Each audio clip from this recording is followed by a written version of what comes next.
Well, thank you again, Justin, for having me on. Always, appreciate the opportunity to kind of help. As Justin and I were talking about earlier before we got started, been on a couple different clinics this week.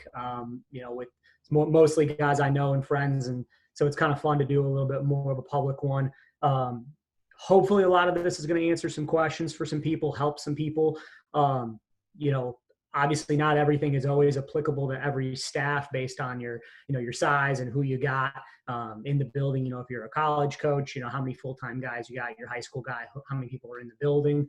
But hopefully at least there's some nuggets in here that can help a lot of people. Just a little bit of a background on me. I'm the quarterback coach at Columbia University. I've been there for just over a year. Before that, I had spent 5 years as an offensive coordinator at two different Division III schools, Stevenson University and Rhodes College in Memphis, Tennessee. I was there at Rhodes also as an assistant, spent a year as an assistant at Wabash College at D3. And then when I was straight out of college, I kind of was a GA, quality control type of guy at Indiana University. So I've been coaching now for over 10 years. I've seen a lot of different places and have gotten some really good, pieces of information from people. So hopefully some of that will show through. My email's on here. My Twitter's on here. I'll make sure at the end of this to put in the chat, my contact information again. A lot of what you'll see in here are actual documents that I've taken and I've kind of screenshotted and moved over into a presentation just so I wasn't flipping through a million documents. But I'm more than willing to share, these documents and stuff like that. So you can email me and I can set it up on kind of like a Google Drive folder and send it over to you. So kind of get going from there. So, one of the biggest things, I talk about is organizing your staff is first off, just, being really clear and direct. We're not all going to have the best staff in the world, the quote unquote best staff in the world. There's so few places that can just hire, the best of the best of the best. But I think, no matter where you are, no matter what level you're at, you can be organized. I have here a 6-coach staff.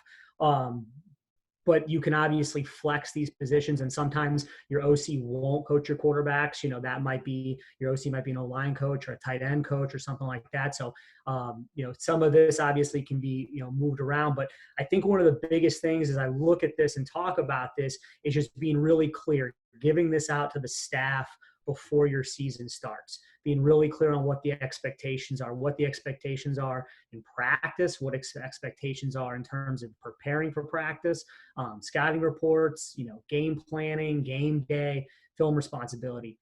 And one of the biggest things that, I was taught really, really young was to be, the Subway sandwich artist, be the best that you can be at what you do. And so one of the things I was taught early was if you're going to have guys do breakdowns on opponents, have them do a breakdown that kind of fits. So if you're a receivers coach, you're breaking down the DBs and the defensive coverage.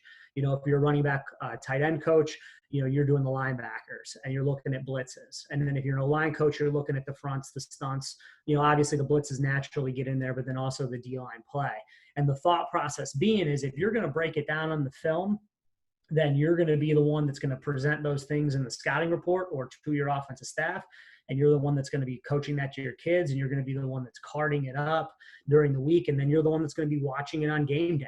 And the thought being is by the time game day comes, you should know it inside out perfectly. So if there are any things that are, new or adjustments by the defense, you're able to see them really quickly because it's out of their norm, because now you know their norm. So that's kind of one of the big things. We're really fortunate at Columbia. We've got a QC that breaks down everything for us. And we're really fortunate. I used to be one of those guys when I was in Indiana. And so I think the hard thing is when that happens, obviously you got to make sure as position coaches, you're really focusing in on your specialty, So for example, one of the things that I'm always really looking at for our offensive staff and for the OC that I work for, Mark Fabish, is I'm looking for, pass game, but I'm looking at the red zone in particular and looking at ideas and things that can kind of help us in our game planning. And so yet again, having direction, to how you're going to do that, I think is important. So, as you kind of look at this, you can see, everything's broken down in all the different situations in practice, whether it's, team periods, if you've got one group or two groups going. I know some people, especially high schools and small colleges, like to go two groups at one time. So I've got some stuff in there in terms of organization. But I think what's really important is you start to look kind of at the lower half. You're looking at the scouting report, game plan, game day film stuff, and you're going to really start to notice how things kind of match together and how things kind of work together in terms of looking at, if let's say we're the running back coach here and we're looking at the, blitzes, and we're breaking down blitzes and we're looking at those and helping in those stunt summaries and everything like that. So that's kind of the first page. The second one, to get this done, I think you got to be really clear with what you're doing. So in the top, I know a lot of guys use Huddle, but if you don't use Huddle, you're using DV Sport or Exos, having really clear responsibilities in terms of who's breaking down what. And yet again, that's going to go into the next thing. So if, for example, your receiver coach excuse me, is looking at all of your, your personnel and your formations and your motions, but also looking at the coverage, your coverage is going to match those formations. So if you're talking about coverage in terms of passing strength and you've got 3-by-1, making sure that all those things kind of match together. When you're looking at the O-line, for example, you can have your fronts, your stunts, your blitzes, he's kind of working those. So he's got a feel for what they are.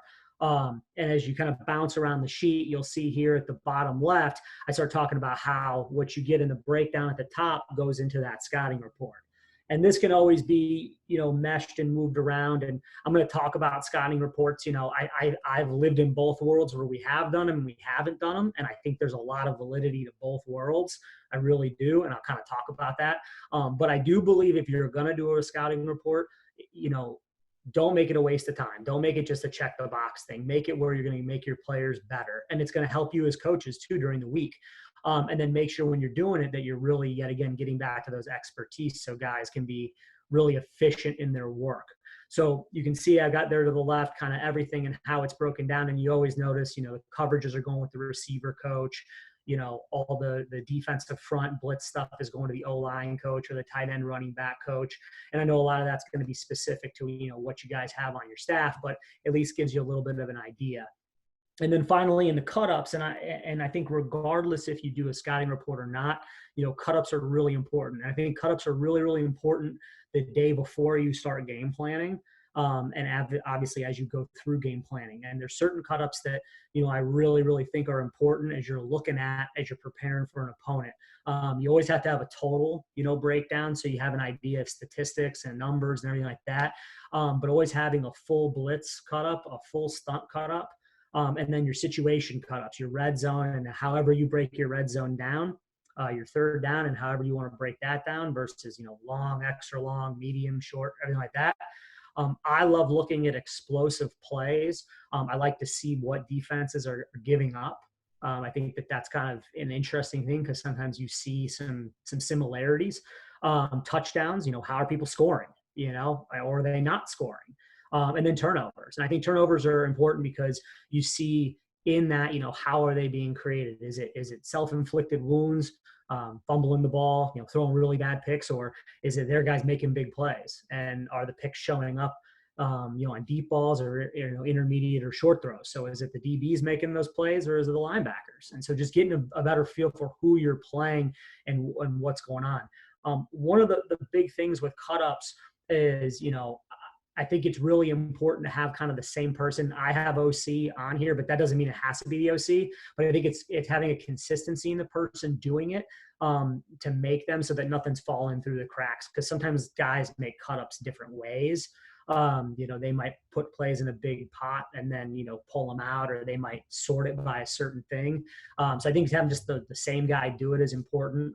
Sometimes, you're able to create auto cut-ups in whatever system you have. And obviously that's a huge help if you can do that. But just making sure everything is there, nothing's falling through.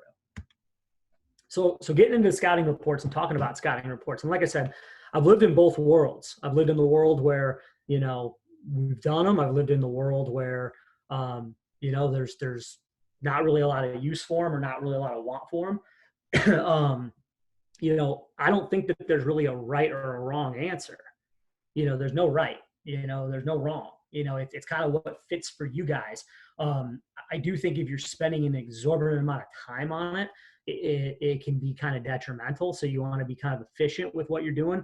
But I also think if you're doing it, make sure that it's doing more than just a scouting report. So talking about the yeses, if you're going to do a scouting report, I think everything has to be with your kids' learning process, in mind.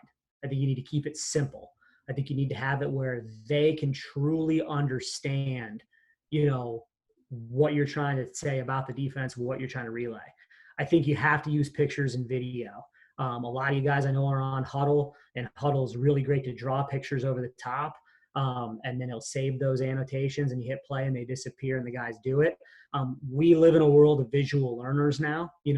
We've got kids that learn a lot of different ways. So I think that, that's really important. I do believe killing multiple birds with one stone is important with your scouting report. And I'll kind of explain that in a little bit. But using your scouting report to complete those cut-ups, as you're putting those blitz pictures together, that's naturally creating your cut-ups too. And then printing those pictures, of drawing over a play and printing them as your scout cards, and yet again, let's maximize our time and then using that for our tip sheets as well. And then finally, and I've said it a few times already, is have that breakdown coach, show their expertise. They have at this point, they did all the breakdown, they've done all the research, have them do that part so that nothing's falling through the cracks. So, those are some of the good reasons or the reasons why if you do it, yes. But if no, make sure your tip sheets are all about you then early in the week. What's in your game plan? What are you doing per formation? What is your, maybe your overall play sheet look like? Talk about situations with your kids and what you're trying to do. So if you're not going to make a scouting report about them, make more of a report about you earlier in the week. So your kids clearly understand what you're trying to do and what you're trying to accomplish. And then it's really important that you're integrating video throughout the week to reinforce that game plan while also breaking down the opposition. So, you start talking about, hey, in this certain set, we're going to run these plays. Okay, well then using video of the defense versus those sets to reinforce your plays and why we have them in the plan. And then yet again, if you're not going to have, a lot of scouting report stuff on the front end of the week, I think on the back end of the week, it's really important then to use tip sheets or reminders to kind of wrap everything together, bring the whole week back together so that the guys have kind of seen that progression. And like I said, they're both great. It's really just what fits you guys and what you're going to do. I know for some schools, especially high schools, you might run your stuff and it doesn't matter. You're going to run your stuff. If you're an option team, if you're a, wing T team, you're going to run it no matter what. Doesn't change. So you might be better off, because you're not going to change that much at all. Maybe you are better at a scouting report situation. So that you're kind of saying, hey, here's what they do. But I think it really depends, and it's a personal thing. Justin, we take a couple questions. I see a couple are popping up. Yeah, I got a question here for you, Coach. You had mentioned earlier that the running back coach runs the scout, linebackers, and DBs in the group period. The question is, who's running the backup running backs? So in terms of like personnel type of deal? I'm assuming so, yes. Yeah. So yet again, I think that gets down to, putting your responsibilities down here, and depending on who's running your scout, who's in charge of personnel. I've always thought if you've got someone who's in charge of personnel on game day, so let's just say your wide receiver coach is in charge of personnel on game day, make him in charge of personnel in practice.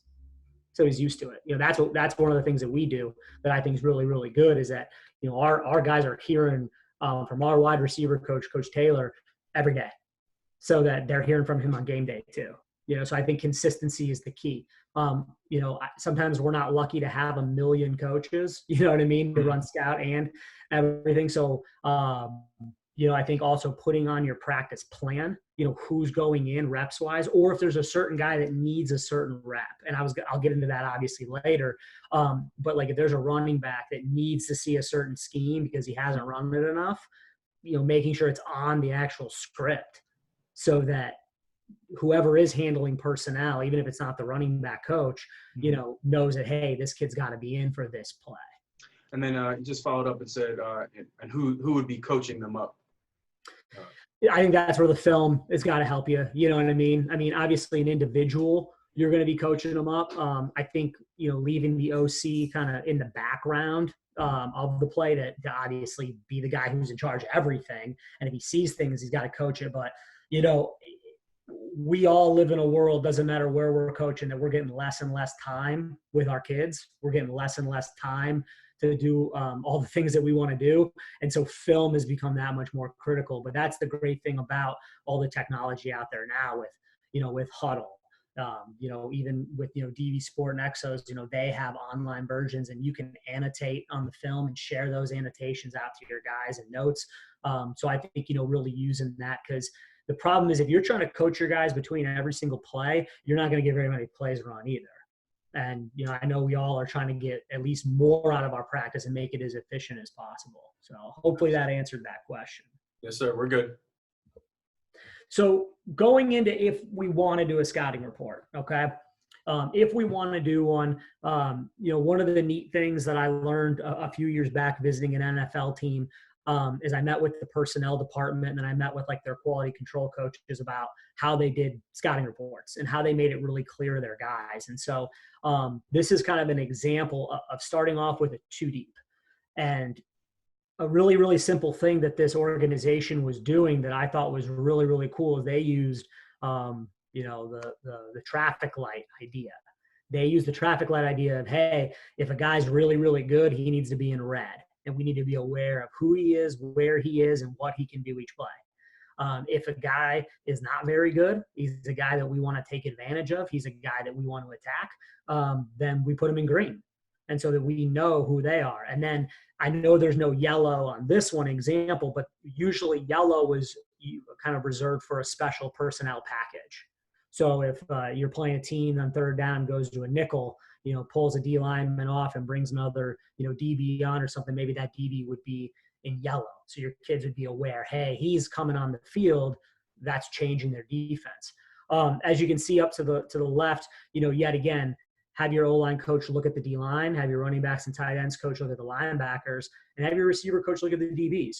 And on Sunday, meet as a staff and put the 2 deep together and talk about why guys are red, why guys are green. Football is a very simple game when it gets down to it. It's my guy beats your guy.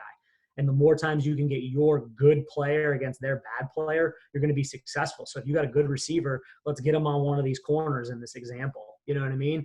Or, from a running back standpoint, how can we keep the run game away from number 10, that Sam, so just kind of keeping that idea. It's very simple and easy. The kids tend to really understand it so that they kind of know who we're trying to attack and why, and who we're trying to avoid and why. I do say that, you got to be careful putting too much green on a sheet, because then your kids might get a little too cocky.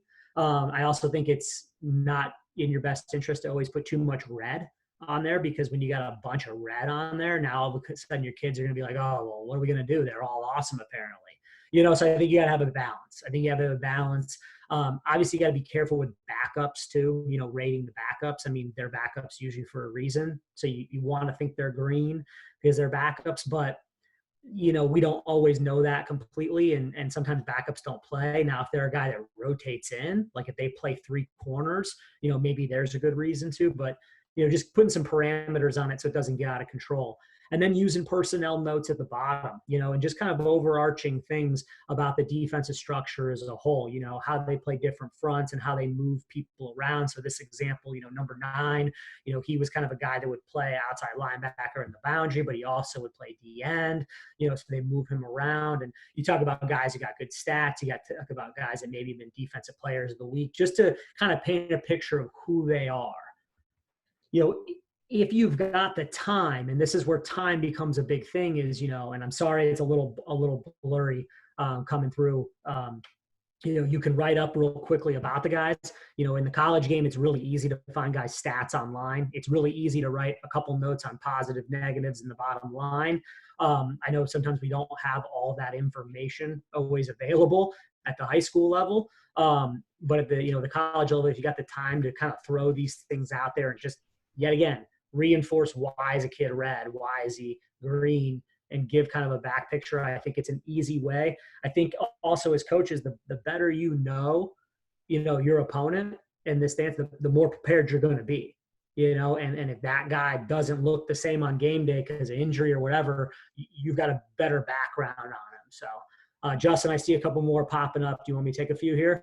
Yeah, I got one for you, Coach. With the 6-man staff you have, how do you build your second string reps into small group and team? So say that again one more time. With the 6-man staff you have, how do you build your second strings reps into small group and team? Yeah, so I think it's unrealistic. So let's just say this, for example. Let's say we have a 10-minute team period, okay? I think that the most important thing is on your script that you're delineating when the ones and when the twos are in. Particularly when your one quarterback is in with the one offensive line and when your two quarterback is in. I'm not a huge fan of the idea of throwing your 2-0 line out there in front of your one quarterback in practice. We all get it. Sometimes receiver-wise, you're going to rotate some people in. But I think on your practice script, if you can just as simple as, make a dark, bolded line between your rotations. So your ones go, let's say, in a 10-minute period, they go for 6 plays straight, and then your 4 or your 2s are going to go for 4 plays, and then your ones are going to go back in for 6 plays. Or if you're a team that grinds out drives a little bit more, maybe you're more of a run heavy team. Maybe you want to go 8 and 4 and then 8 again, and so that allows you to kind of replicate a game a little bit more. Yet again, I think you got to use film. I think you got to be smart about your film and using it to go back and review with your guys. But that would be one of the things that I would say is an easy way. But yet again, you got to have everyone on the same page. And as an OC, if you're scripting, if you can, delineate, hey, when the ones and when the twos are in, I think that helps all the position coaches now know, okay, who's supposed to be in with these groups. And that's where you got back to that earlier, point about putting on the script, hey, if a certain guy needs to be in, we'll put his name on the script, tell the personnel guy, what to do so that he can make sure that guy's in, especially if his position coach is over, running the scout team. Hopefully that helped answer that one, Justin. Yes, sir. We're good to go. So getting into more of the scheme. All right. So when I met with this NFL organization, like I mentioned, I got away from the personnel people. I went over to the actual, coaching staff, the QC kind of side of things. And they kind of gave me a couple of great tips to use in terms of getting things prepared for your opponent. So on the left, using charts, and there's a million charts out there. This is just one that I've been comfortable with in the past. We have a really, really good one at Columbia that our running back coach puts together, a DNA sheet that's really awesome. Unfortunately, I didn't have an electric copy. I only had a paper copy of it on me. But just giving your guys an idea, your players an idea of tendency and situations of when things are going to happen, so when blitzes are going to happen for opposing defense. So you can see at the top, you've got your down and distances, and down the side, you've got your field positions. And just get an idea, this team blitzes 40.5% of the time. Well, when are they showing up? When are those blitzes happening? Most people would say the blitzes are happening between the -20 and the -39. A lot of them are there because, well, that's where most drives start. Yeah, but when you look down at the +39 to 21, you notice a little bit of a higher number right outside of field goal or right outside the red zone. You know what I mean? So looking at the reasons why they blitz. And then obviously looking at down in distance, this is a team that loved to blitz, a little bit more on first and then on second and long to keep you behind the sticks. And then their third most is, yet again, third and long. So, they were a team that was more comfortable blitzing in deeper down in distances. And so just as you're creating your scout cards during the week, you're going through situations, it's a great reference point to go back to. But it's also good for your kids. They just understand, this is when they like to blitz. On the right-hand side, the pictures. And one of the things that I thought was really helpful was taking all of your blitzes and categorizing them in terms of amount of times they've been run by front. So knowing that when this team in particular, and I picked this team because they do a lot of different fronts, but when they're in an odd front, their number one blitz is bringing that strong side outside linebacker outside off the edge. and how that moves the front. And then their second favorite. And the reason having it this way for our kids is knowing, okay, when we see this front, okay, this is their favorite blitz. So this is one we got to be prepared for. And we need to be also prepared as coaches to rep it in practice. These pictures, I think the neat thing about these pictures, when you draw on these, especially in a thing like huddle, you can throw these all into a cut up. And so your kids can see the picture, hit play, see it happen. But then the other thing that we started doing was actually printing this picture out and putting it in the scout book for the week. And this was our blitz twist card for this look. And the reason why is letting your kids know, how they actually structurally line up, rather than just drawing the X's and the O's. Like, your kids can see that he's from a 2-point stance and he's going to cross the center's face.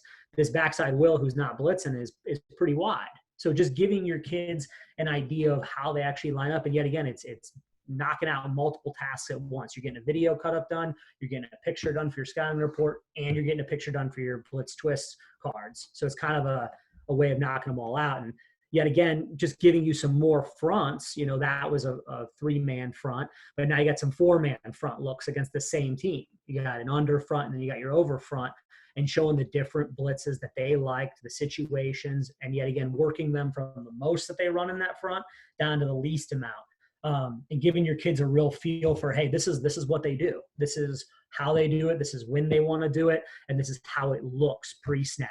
I always thought that this was at least a easy way to delineate information, but there's a lot of other ways to do it out there. But I just always thought this was at least a little bit of an easier one for the kids.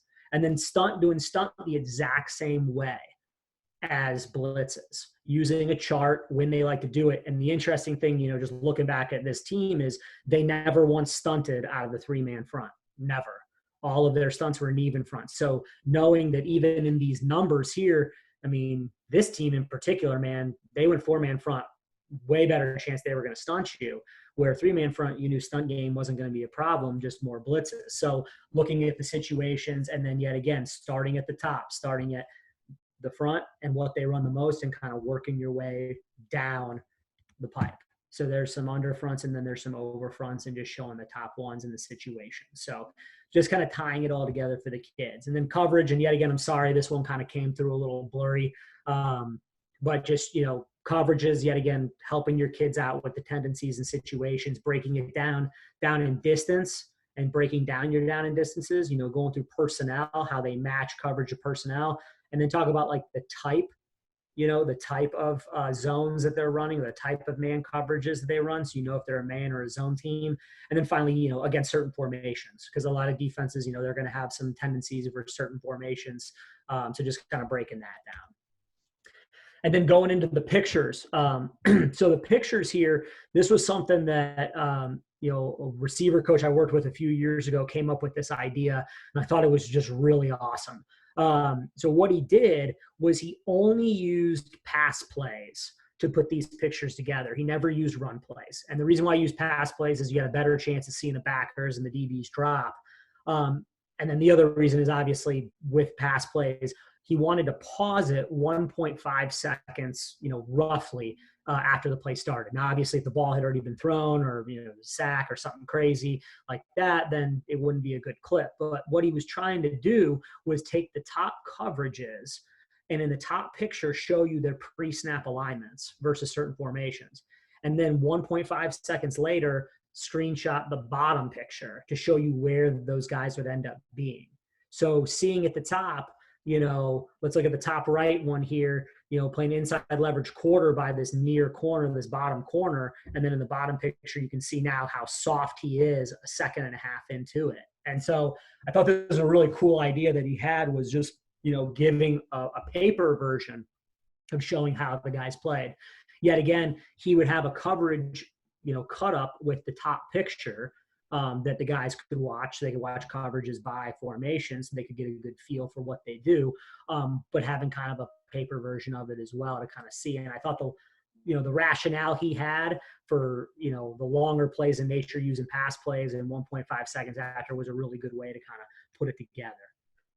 Going into the red zone, and you could do this with third down as well, kind of breaking down situations and, when top fronts and stunts and blitzes show up. But a couple of things that, thought was really good for kids was to highlight in red when only certain things showed up in certain situations. So like this team only played, over threes front. So, a 4-man front with 2-3 technique D ends only between the 25 and 11. They only did it then. They only played 2 deep, 6 underneath the 25 to 11. It never showed up any other place. So knowing situationally where things were going to show up is important. The one thing that I will say, and I noted it here all the way at the bottom, is always feel comfortable to change your breakdowns, especially in the red zone, based on how the defense is. So, some defenses, they change significantly on the 3-yard line for the goal line defense versus the 5-yard line. Some of them might even do something different between that 3 and 8, so get an idea as you're breaking them down, when do they significantly change? When do they go from base defense into maybe, the extended red zone, they play a little bit more pressure to keep you out of field goal range? And then when on the goal line do they go into their goal line? When do they bring an extra D lineman, or when are they, playing more coverage 0, or are they playing that fence, 7 across coverage? So use those tips to kind of manipulate, where these are, because it isn't always going to be 25 to 11 or 10 to 6, 5 to goal line. You can always kind of switch it around. And then yet again, take the same thing you did with your fronts, your stunts, your blitzes, and your coverages that you broke down and break them down by those places.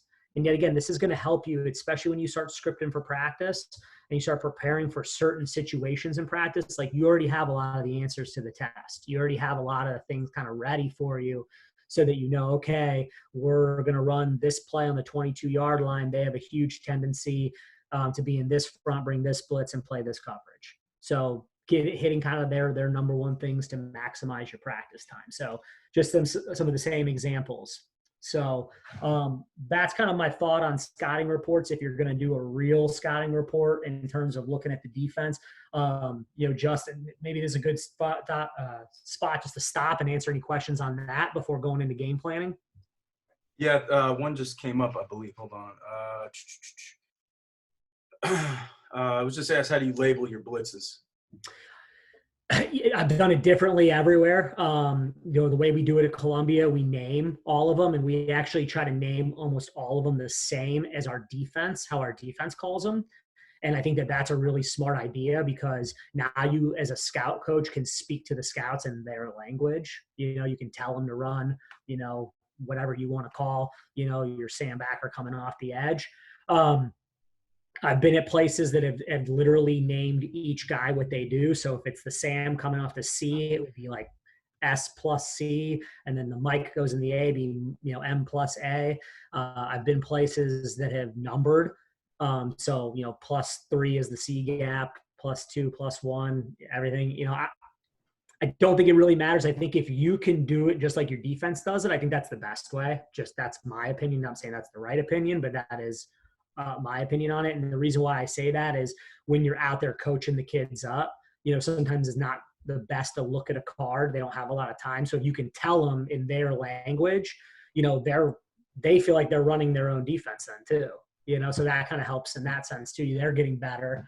And then they're hitting what you want. So if I always had my way out, that's what I would say. I'd say, go to your defense staff, get their playbook and memorize their way of doing it. But, sometimes that, defenses you'll play might do things differently, and you'll have to come up with names and just kind of, adjust off that. That's a good idea though, Coach, for real. That's definitely a good idea. We do that with certain coverages, you know what I mean? Like we'll call out what we call the coverages. That's it for the questions right now, Coach. So you're good. Cool. So going into game planning, and yet again, I've lived in both worlds. I've lived in different worlds where, I've sat there in a staff room and gone through each formation as a whole staff. I've been a part of places where we've done like a run game pod and a pass game pod. And then, kind of came together at the end of the day and kind of meshed it together. And yet again, I don't think it really matters which one's right or wrong. It's got to be how it fits your staff. It's dependent upon how many people you have. I think it's dependent a little bit too on who you are. If you're Wisconsin, you're going to run the ball a lot. You probably can just do run to pass. You know what I mean? So I think it just kind of depends on who you are, but just a couple of small things that I really have found helpful, regardless of which world you're in. One thing is, you want to limit having too much of your quote unquote new install, your new plays. So one of the things to do is anytime you're game planning and you decide to put something in is highlight it on your play sheet, or if you have a whiteboard you're putting all your plays on, like put a mark next to it, delineate in some way that it's a new play. And that's going to come back up later on. But I think it's good to make sure you know what those new plays are. One, because you can't have too many.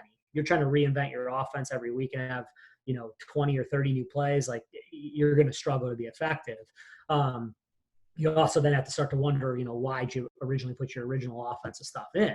But I think there is a healthy balance of having new stuff, new wrinkles to keep the defense on guard. So talking by formations, if you want to game plan by formation, the positives and the good thing is when you're doing it by formation, you're kind of working it from your run game into your pass, and it's helping you kind of set plays up in that same formation. So your play actions, your counters, your RPOs, you're kind of mixing it together. So one of the places I've been where we've game plan by formation is the receiver coach is literally sitting there the whole time during the run game and starting to think about all those passes that come off the runs, the play actions, the boots, the counters, all that kind of stuff, which is a good way to kind of keep the conversation going per formation. Plus, when you finish a formation, now you can kind of see the whole picture on it. What do you have? What's good? What's bad? I think it helps kind of figure out your balance too. But you got to be kind of smart. Yet again, you don't want to have too much in just one formation, because if they come out defensively and do something really, really good against that formation and you're kind of stuck with nothing, or they've completely changed defensively versus that formation, you don't want to invest too much in just one look.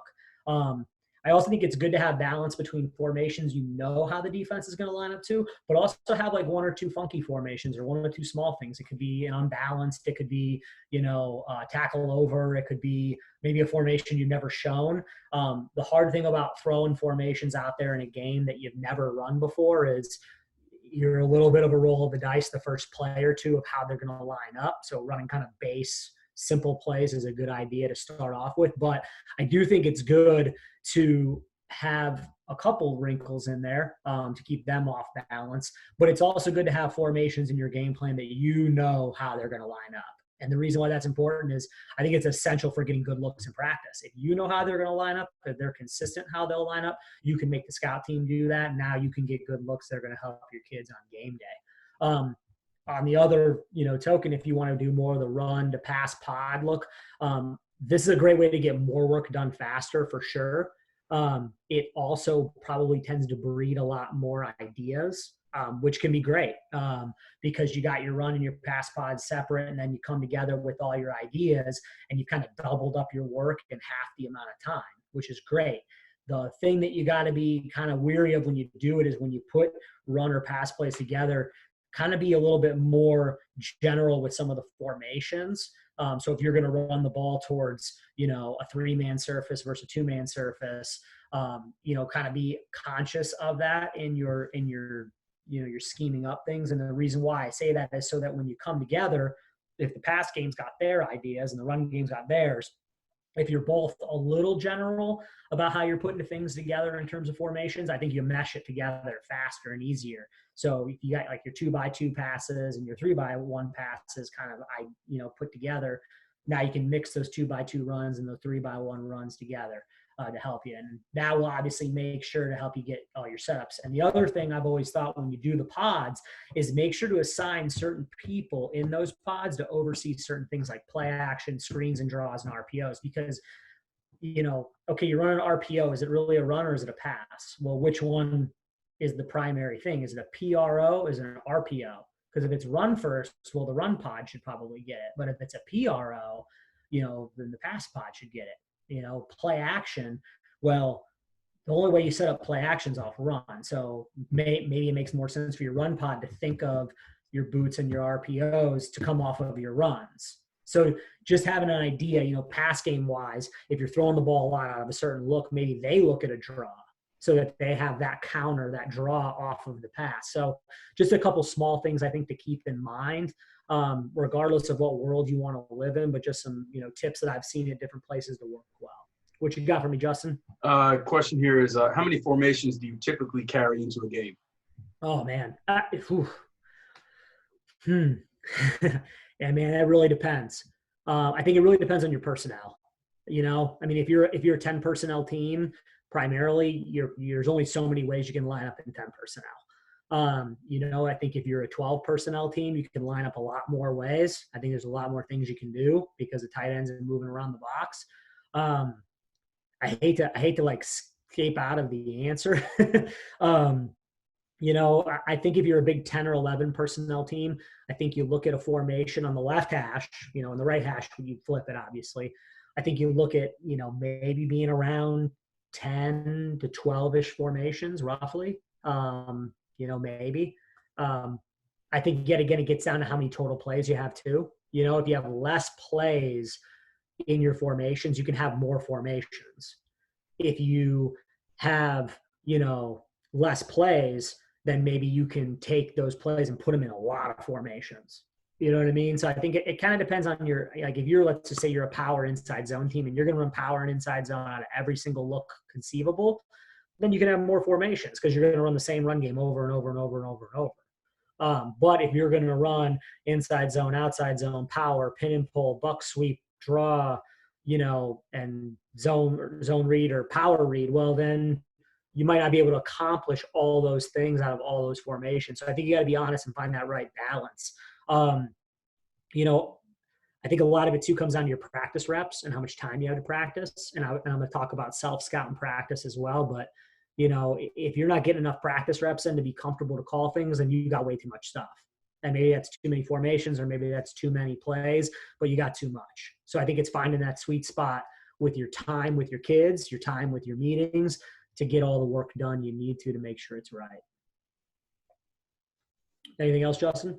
Yeah, another one just popped up in here. How much does your game plan turn over from week to week, and how much do you carry? How much carryover will there be? That's a great question. That's actually something I'm going to hit later on. So if you don't mind, I'm going to come back to it. I learned kind of a little technique from someone about a year ago that I thought was really good for that. So I'm gonna hit that later. Anything else, Justin? Nope, we're good, Coach. Cool. So going into teaching and installation. So let's say we got our whole plan together. Okay, we know what we want to run. We know what we want to do. All right, now whether we're in preseason and we're putting our offense in, or we're during the week and we're putting new play in. All right, it's having a teaching progression, and I think it's really important. Justin and I were talking about this before the clinic started. We all run the same stuff, guys. We all run the same plays. Everybody runs, hitches and fade out, and everybody runs power and inside zone. But how you teach it can be different. And, the day age we live in now, I think teaching is really important to connect with our kids because for the most part, our kids, a lot of them are becoming more visual audio type of learners. But we've all been lucky and blessed enough to have a kid that, you can put on the whiteboard and show it to them and they get it. But I think hitting it multiple ways and teaching multiple ways is important because when it gets down to it, that's what we are. We're teachers.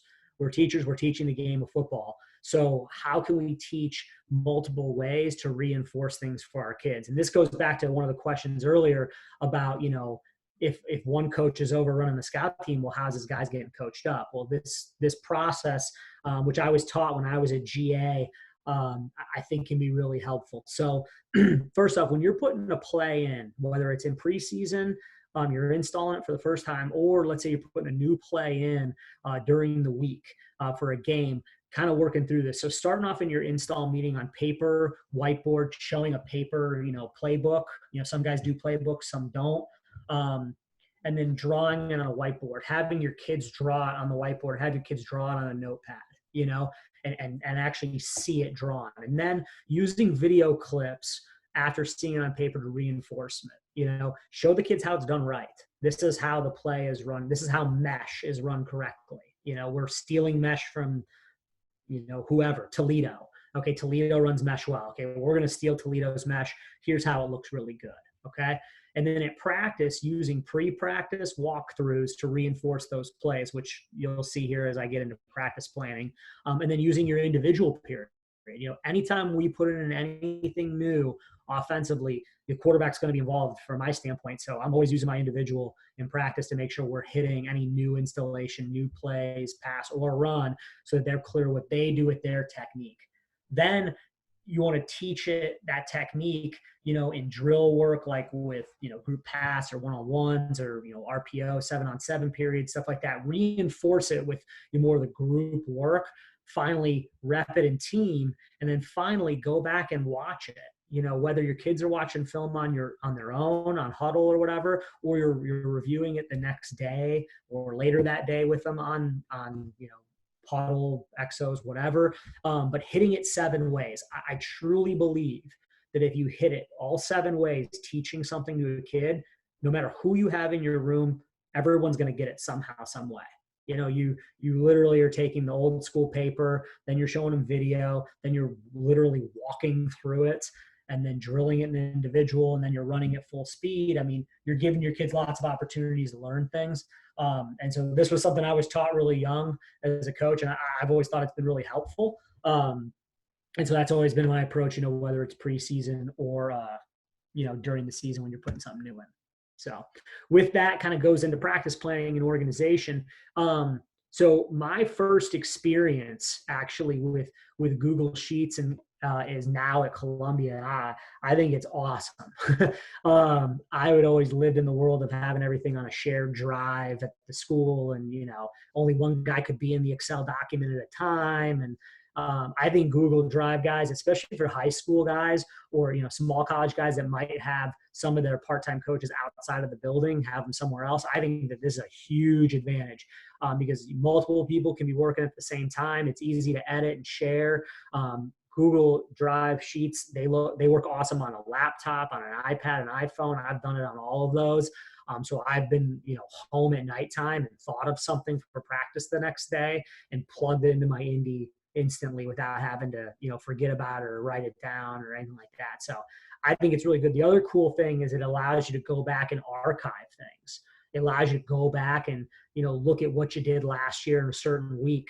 Maybe you guys have a funky thing where there's like midterms or something that week. Okay, well, what did we do practice-wise to adjust to that?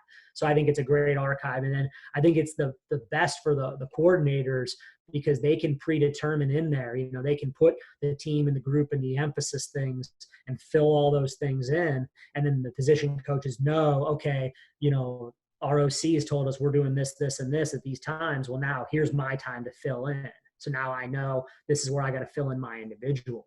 And then yet again, it goes back to, with practice planning. And I think one thing that we do a really great job of at Columbia is that we walk through new plays and movements and stuff like that pre-practice. Then our kids get into stretch and we get into individual and start reinforcing those things. And then we have certain like group things, whether it's RVA or, run time up periods and stuff like that to keep building our plays. I almost called it practice building. It's like we're building into the full speed, but I think it's good that we kind of break it down and allow our coaches to coach our guys at different speeds. And you can always really dictate the speed and walk through an individual really well. Obviously, once you get to group and team, it gets a lot faster. So a little bit about practice planning and organization stuff. And then just some tips that I've learned from some different guys. Some I've done myself, some I've learned from people about scripting efficiently. So one of the funniest ones was a simple one. And I know it's silly to almost put it up here, but it's true, is use your same fonts and sizes on your actual play sheet as you do on your practice script to cut down on formatting issues. I know that sounds like really funny, but really all you need to do is just copy and paste your play calls over to your practice script.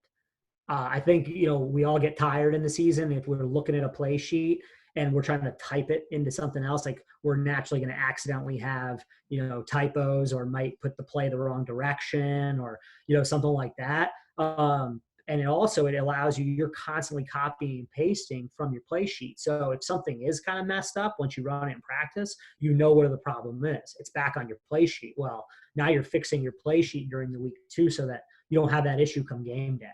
So I know that sounds like kind of funny, but it was something I learned, my first full-time job at Wabash. And I was like, man, that makes a lot of sense. It's easy. So I think it's really good too, to maximize practice, to maximize your reps, especially the scout team, is to try to stay in the same formation for multiple plays in a row. And I think that helps your scout team run the same call, 2, 3, maybe 4 times max in a row. And so that they can really hit it, especially a complicated look. Like if you're twisting the front and you're blitzing and you're rolling the coverage all at one time, they might not get it the first time, but you hope they do it the second and the third time. And now they've kind of got it. And so at least you're getting more quality looks. I think if you're trying to change defenses every play, sometimes it gets tough to get more reps in. I think we're all trying to get lots of reps in. So I think that's a big thing. And then assign scout cards to coaches that fit their breakdown responsibilities again. So like have your receiver coach do the 7-on-7 cards, have your O-line coach do like your inside or your team run, just to yet again maximize, what you're trying to accomplish. Another interesting thing, I know our receivers coach does this at Columbia, which I like a lot, and I've done it before too, is when you're assigning defenses to a play, putting the play number next to the defensive play call in there, so that either whoever's drawing it, they know where to go find that clip, and it also kind of reinforces, hey, we're getting looks, these certain looks are getting knocked out. So I know when I was a receiver coach, when I would script 7-on-7s, I would take every formation and write out, the top couple defenses for the week. And when I was doing the cards that week and scripting the defenses, I was like crossing them out or tallying how many times I hit them, and using the play numbers to kind of remind me. So it just kind of helps, like if you're an OC that is scripting the plays and putting the defenses in, putting that play number there can help whoever draws the card know what you want. But also it helps you kind of start translating the defense's terminology, which can help you. We talked about that earlier, is taking your terminology and moving it over and seeing it. And so now you can say, okay, here's what they're doing. This is what we call it. Now you can put it in your defensive terminology. So just some small scripting things to kind of make it go efficiently. And then self-scout of practice. One of the things with self-scout in practice is print a play sheet at the beginning of the week and, do that. Or if you're lucky enough to have a big whiteboard where you have all your plays for the week on a whiteboard, use tally marks to track your play calls during the week. And in particular, I've always thought it's been really helpful to tally with different colors. So make like 7-on-7 blue and inside run red and team black. And if you do any good on good, then make that a different color. And the reason why is when you're getting towards the end of your week and you're looking at what you've repped and what you haven't repped, hey, we've only run this pass play in 7-on-7, but it's got a really deep, let's say it has a really deep dig, and we want to make sure the protection is really going to hold up for it. Like I need to now make sure I run that today in team rather than running it in 7-on-7 again. Or if you're running, like let's just say a certain new play that week and you've only run it versus your defense and good on good, well, that's not really necessarily helping you for game day. So making sure you get a rep versus the scouts too. So just using multiple colors to kind of help with your self scout, I think kind of helps you see the week happen. And then just be mindful of what is enough. And some people, enough is only running it 1 or 2 times because that's a staple play and you run it a million times and you run it since the first practice of the year. And so you don't need a ton of stuff. But those new plays that you have on there, and this goes back to what we talked about at the beginning, highlighting it in yellow on your play sheet, or, doing something to signify that it's a new play is, how many times you run those new plays? Did you run them enough to really put them in the game plan for a game day, And if you've only run a brand new play, let's say 1 time all week, if you feel like that's good for you to run it, then great. But if you're like, I need more than that, well, then at least that as you're working your way through the week, as your script and practices. And then, I think it's self-scout your player reps too. And this is where, yet again, it goes back to the question that was answered earlier. If I'm the running back coach and I'm working on the scout team and I'm looking at the film after practice and I realize my starting running back, might not have gotten all the reps he needed at certain plays, like he hasn't got to run power this week. Okay, well, making sure if you're looking at, who's getting those plays and writing your notes down, yet again, self-scout your guys. Like, I don't think it's fair to throw your kid in the game and have him run a play he's never run. So keep that in mind. Keep it in mind what they're doing so that you can get them plugged in, towards the end of the week. So anything, Justin, with that, any new questions, or are we good? We're good right now, Coach. Cool. All right, so going into game day. So, we've gone through the week, we've self-scouted, we've put our play sheet together, we look good, we feel good. Just some small things working as a staff on game day that I thought has been helpful. I think one, you got to know who's in charge of the offensive personnel on the sideline. For us, our receivers coach, and our kids know that, and he does it in practice, so they're comfortable with it.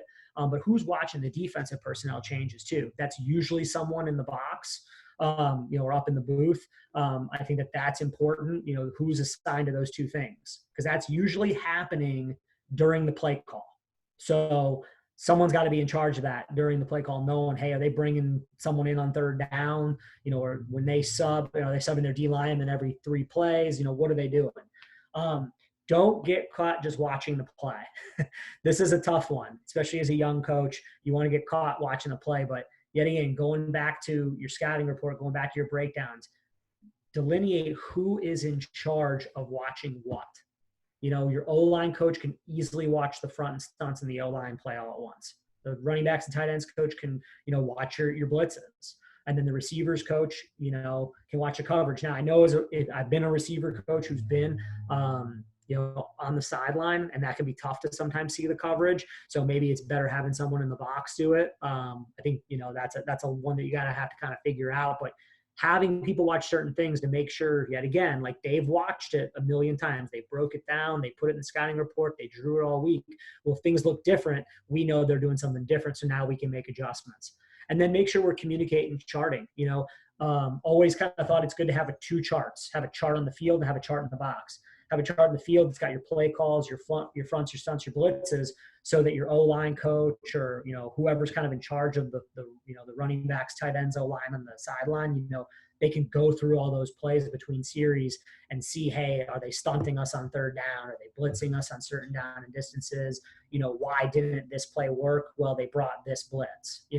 Going through that, and then up in the box, obviously yet again, charting play calls and coverages so that, someone could communicate down to the quarterback, hey, that last time we threw the ball and we ran 4 verticals, well, they showed us cover 3 and you could have hit one of the interior seams, but you threw the outside guy, so just knowing what we're getting so that the receivers and quarterbacks can get that shared. And then the final thing is make sure you're always checking yourself up in the box or on the field with self-scout, looking at your personnel based on your play calls. Are you only calling 10 personnel on third down? That's something important to know. Are you only, running the ball on first down, so your run pass calls? And then I think another big one is, and I said this earlier, football is a simple game. It's my guy beating your guy, your skill player touches, charting their touches. And I think this is a huge thing to look at halftime too, is like, if your best player has only touched the ball twice, why wait till at the end of the game to get the statistics pack to figure that out? You should know that between series. You should know that at halftime, by charting these things, because, if your dude isn't getting the ball, then it's going to be tough to win games. So I think that's always important too, in terms of the staff and working on game day. And then finally, going through a post-game self-scout analysis, and having honest evaluations about things. And I think this is hard. I think sometimes you got to be real honest with yourself, why things worked and why they didn't. Evaluate your scheme, your personnel, and your individual touches by people. Let's say your dude touched the ball 12 times, but he just didn't make it happen. Well, why was that? Was it because he's banged up? Is it because, he just didn't have it that day? You got to have answers to these things. So I think it's always good to know why things worked and why they didn't, and look at it. And then yet again, go back to evaluate those new plays and schemes. Look at your play sheet when you finish a game, right? Tally it all up. Why did you call those plays? Why didn't you call them? Those new ones, why didn't you end up calling them? Did you call them? Did they work? Are they worth keeping? I think those are really small things, but it helps, figure out, if we took 20 new plays in the game and you only called 5 of those new plays, well, those 15 new plays you had in the game plan never got called. Well, maybe that should tell you you shouldn't have 20 new plays each week, So be honest with yourself. And then as you're looking at those, if they worked, are they worth keeping for the long haul? Are they worth keeping for the next week? Or are they worth keeping, permanently in your playbook? But I think this will help you kind of reevaluate when you're putting your game plan together. And this goes back to that question about how many formations and plays and stuff like that. I think this helps you. And then tally your play calls. And I think it's really interesting to take your play sheet, tally it after the game, and look at it and physically see where all the tallies are. And you start to see your tendencies pretty quickly. Are you predictable in a certain situation or a certain formation? Are you throwing the ball only in that formation? So those are some small things. Or as you're looking at, like let's say you hit them on power that week and you ran power only 4 times, but it was awesome. Okay, well, where was power other places? Why didn't I do it? So I think it's a big thing. And then going back to carryover, why didn't you call plays? First, you got to figure out why you didn't call it, and then can it be used the next week? Are you playing the same defense again?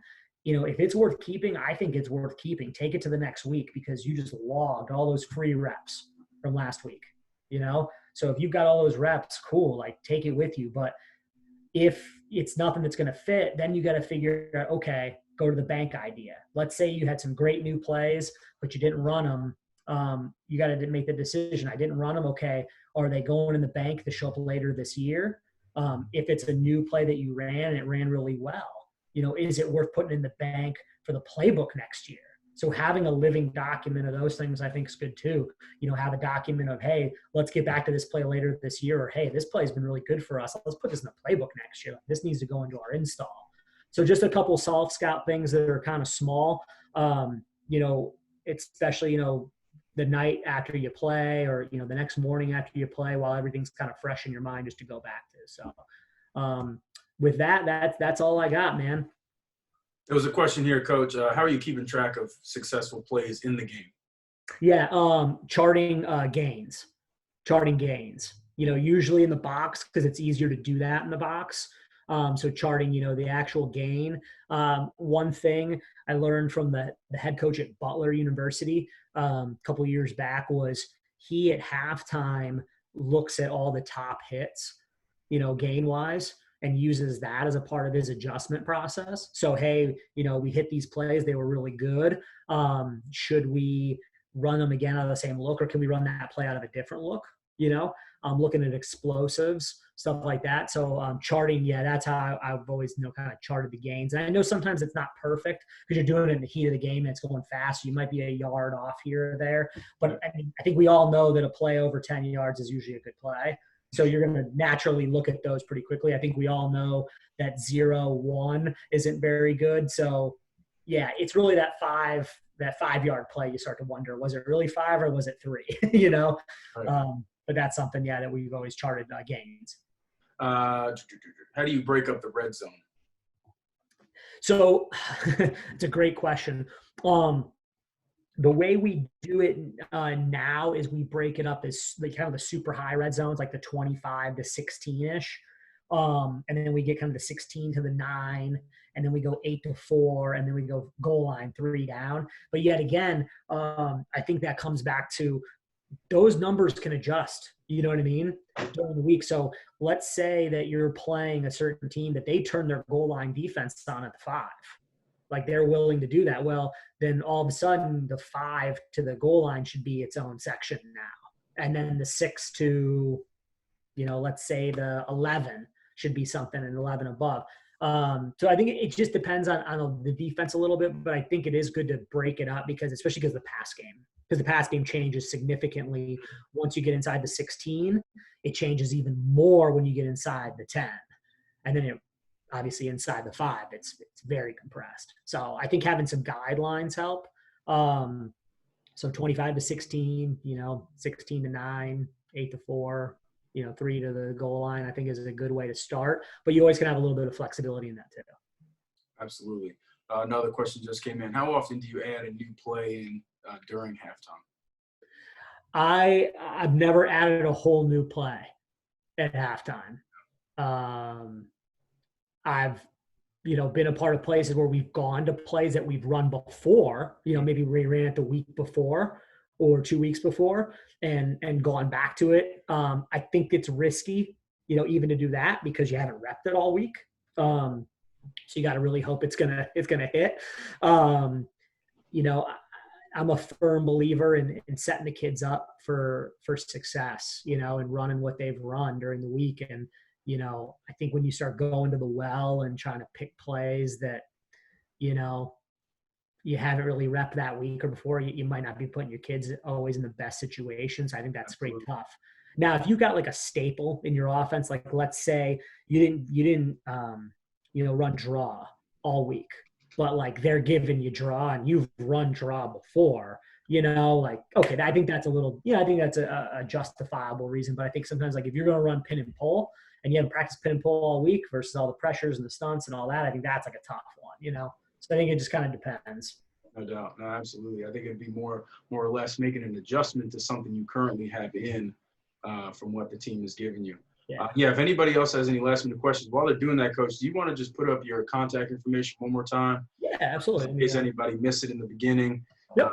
Some guys sometimes come in a little after that slide. But yeah, guys, if you have any questions, obviously Coach supplied his contact information. And we were talking about this earlier, is the fact that, I was joking with him before saying, these guys don't just put up their contact information for just to make another slide. During this time, man, take advantage, because when things get back to normal, we're not, a lot of people are going to have a lot less time on their hands. And so during this time is a great opportunity for you to reach out and talk some ball with all these great coaches, so take advantage of the contact information they're giving you. Obviously, people get tons of messages a day sometimes. So, patience is a virtue in all realms. I would actually say, like, if in particular, any of the things you saw today, you're interested in getting like a copy of, email me.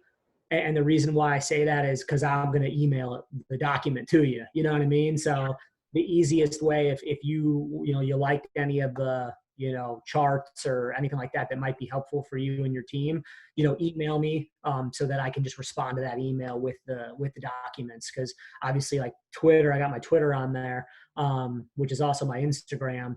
But it's hard to move documents over that and everything. So then it's, so I would just say email is probably the best.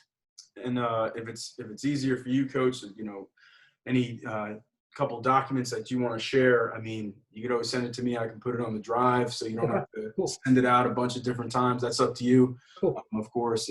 But no, this was great stuff, and I appreciate you jumping on and spending time with us. And once again, the presentations that kind of get outside the X's and O's are just as important, if not more important, because without this stuff, right, without having these issues handled, kind of, doesn't really matter what you run sometimes. So handling the other business, man, is just as important. So I appreciate you taking the time to do that.